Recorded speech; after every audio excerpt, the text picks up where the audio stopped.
혁신적으로 도전을 많이 하는 편입니다. 일종의 지금으로 치면 복권 같은. 이제 큰일 난 거죠. 지금 요즘 이 돈 이런 게 사실은 화두지 않습니까? 예. 지금 사는 사람으로서 진짜 궁금한 게 최 부자가 태어나면서 부자는 아니었을 텐데 어떻게 그렇게 모으셨대요? 최 부자집 재산은 하늘에 뚝 떨어진 건 아니고 네. 무한한 노력을 한 거죠.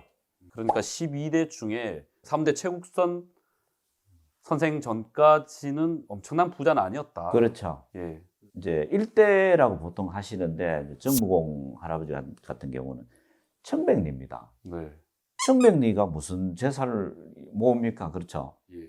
부가 형성은 3대 내려와서 이제 형성이 되는 거죠. 그래서 종잣돈은 그 최진립 장군 정무공께서 순국하시고 난 다음에 전사하시고 난 다음에 나온 공신전으로 예. 이대 최동양 선생이 일구기 시작했다. 예, 예. 기본적으로는 약간의 재산을 가지고 있었죠. 그렇죠. 양반이었으니까 중산층 정도의 재산을 갖고 있었겠죠. 그걸 발판을 해가지고 조금 모든데 이제 혁신적으로 도전을 많이 하는 편입니다. 양반들이 안 하는 농사 일을 직접 많이 참여해가지고 한다든지, 남들이 안 하는 이양법 일찍이 도입하고, 이양법도 그게 금했거든요. 물이 안 되면 금하는데. 실패율이 높았죠. 예, 예. 근데 최부잣집은 그걸 하기 위해서 사전에 수로를 만들고 물을 다 확보를 합니다. 부가 형성은 3대 내려와서 이제 형성이 되는 거죠. 3대 최국선 선생님께서 이양법을 본격적으로 시작하지 않았습니까? 예. 그런데 그것이 이제 사실은 실패율이 굉장히 높은 일종의 지금으로 치면 복권 같은 거였는데 비가 많이 오면 소출이 엄청나지지만 비가 안 오면 완전히 망하는. 예, 예. 그래서 나라에서도 그것을 금지했었는데 그러니까 핵심을 꿰뚫어 보신 거죠. 보를 축조를 해서 물기를 낸 거. 예, 예. 그 실질적으로 그것을 어떻게 하셨던 거죠? 개간은 2대 때부터 시작하거든요. 네. 그 2대 분이 이제 최동양 선생님. 예, 최동양. 이분이 그 수로를 만듭니다. 지금도 보면 그 수로를 사용을 하고 있거든요. 그럼 이미 2대에서 먼저 시작을 하셨군요. 개간하고 하는 이제 이런 사업은 2대 때부터 시작을 해가지고 그 기반이 이제 제일 꽃핀 게 이제 최국수 3대 때 꽃이 피는 거죠. 이름도 그래요. 우리가 이제 최부잣집이 동파라 그러거든요. 파중에. 네. 정무공 파중에 동파라 그러는데 덜 이름을 동보떨, 음. 보 이름을 송정보 음. 이렇게 그때 당시에 했는 이름 그대로 따고 있어요.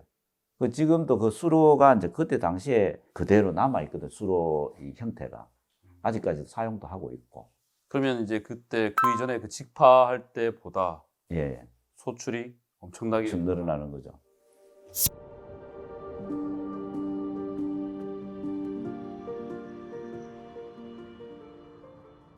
여기가 그 이양법을 가능하게 했던 그 수리 시설인가요? 그렇죠. 이 시설이 이제 오래전부터 계속 남아있던 거거든요. 그리고 이제 저쪽에 보면은 큰 덜이 있어요. 네. 그럼 농사를 크게 지을 수 있는 여건을 만들어 놓은 거죠. 야, 그러니까 이게 400년이 다 돼 가는 거네요. 지금 봐도 규모가 장난이 아닙니다. 뭐 보완이 좀 됐겠지만 이러한 시설을 보면 저 뒤쪽까지 한 수백 메다 되거든요. 네. 덜을 전부 다 인물로가 농사를 지은 거죠. 그럼 이게 상류로 가면 그러면 보도 있어야 될 거 아니겠습니까? 지하보가 돼 있어요. 아. 수중보를 만들어 놨는데 예. 저 안쪽에 가면 이제 이 나무를 이렇게 쌓아가지고 묻어놨어요. 그러면 개간할 때마다 이렇게 수리 시설을 다 확충해서 확충한 거죠. 그러니까 실패율을 떨어뜨린 거죠. 그렇죠. 이 양법에 물 없으면 이 양법은 안 돼요. 그렇죠. 예. 이제 기초부터 준비를 한 거죠. 대단합니다. 해보자 부의 뭐랄까 근원 시작. 그렇죠. 네. 뿌리, 네. 시초죠.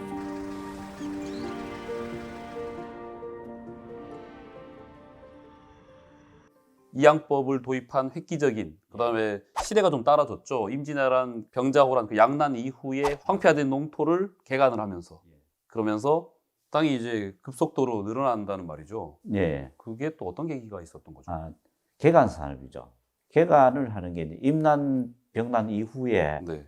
토지 황폐가 돼 있을 때 이제 국가에서 개간을 장려하거든요. 그럼 그 개간했는 지역을 그 개간자한테 불화를 하는 거죠. 요즘 치면은. 그러면은 이제 그 땅을 확보하기가 개간 사업에 많은 이제 투자를 하니까 확보를 많이 하신 것 같아요. 그런 어떤 혁신적인 도전을 하기 때문에 부는 계속적으로 늘어나고 그 늘어나는 가운데서 이제 소작인들 있지 않습니까? 소작인들이 반반 주니까 더 열심히 하는 부분이 있어서 조금 수확량이 더 많이 늘어나는 부분도 있는 거죠. 소출 만석 자체가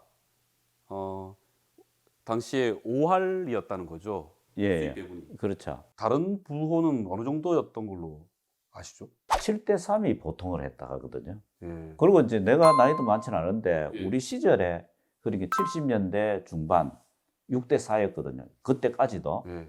근데 최부잣집은 5대 5였거든요. 이 집만의 단어가 있어요. 단갈림.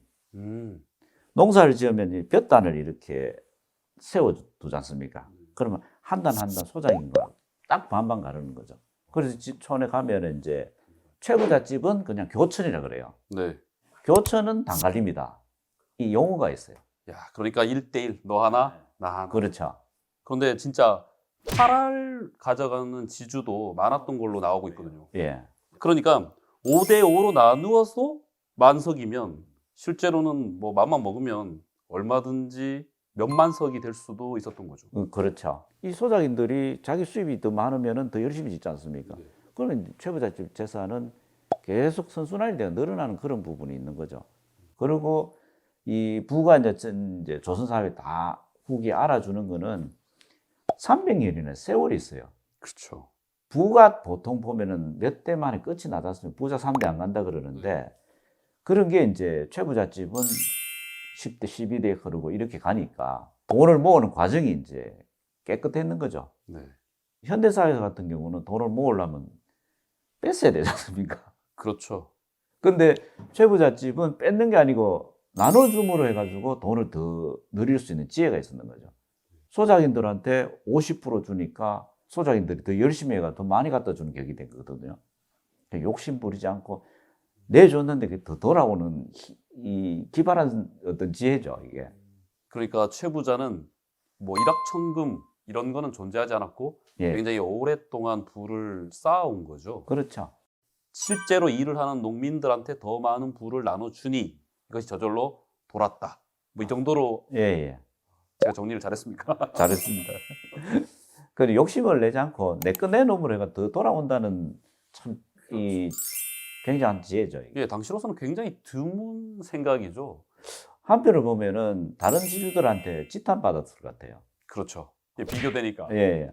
사실 그 전제주의 시대에 부자가 도덕적으로 완벽하게 부를 모으는 경우는 진짜 드물거든요. 예. 웬만하면 정말 소작인들의 피눈물을 좀 짜내는 경우가 거의 뭐 다라고 할 수 있죠. 그렇죠. 이게 마름이라 그러지 않습니까? 예, 최부잣집에는 마름이 없었다고 이제 얘기를 하는데 이 마름이라는 게 그저 대행하는 사람이 아니고 마름은 어느 특정 지역 땅을 이제 부잣집 지주하고 계약을 합니다. 하면은 그 뒤에는 이 마름이 소작인들 피를 빨아먹은 거거든요. 네. 마름의 폐단이 엄청납니다. 대표적으로 그 완장차고 갑질한 예, 예. 이런 마름을 최부잣집은 없애버린 거죠.